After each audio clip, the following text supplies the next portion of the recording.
સરસ્વતીના ભીલવાડમાં લગ્ન પ્રસંગે ડીજે મુદ્દે ટોળાનો હુમલો. 500 લોકોનું ટોળું દીકરીના રાસ ગરબામાં ઘસી આવ્યું. તોડફોડ કરી લૂંટ મચાવી.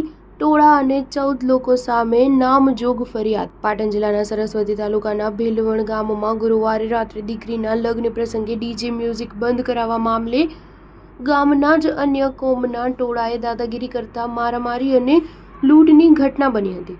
આ ઘટનાને પગલે સ્થાનિક પોલીસ સહિત જિલ્લા એલસીબી અને એસઓજીની ટીમો ઘટના સ્થળે દોડી આવી હતી, જેમાં 14 સામે નામજોગ અને 500ના ટોળા સામે એટ્રોસિટી, મારામારી અને લૂંટ સહિતની કલમો હેઠળ ફરિયાદ નોંધાવી છે.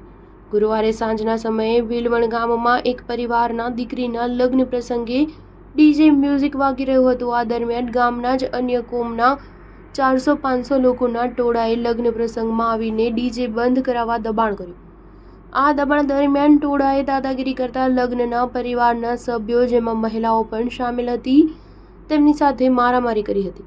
આ ઉપરાંત લૂંટ ચલાવવાની ઘટના પણ બની હતી. ઘટનાની જાણ થતાં જ સ્થાનિક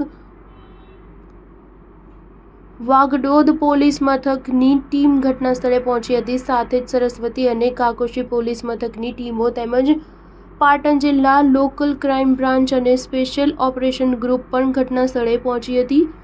લગ્નના પરિવાર દ્વારા 14 થી 15 નામજોગ વ્યક્તિઓ અને 400 થી 500 લોકોના ટોળા વિરુદ્ધ એટ્રોસિટી, મારામારી અને લૂંટ સહિતની કલમો હેઠળ ફરિયાદ નોંધવામાં આવી છે.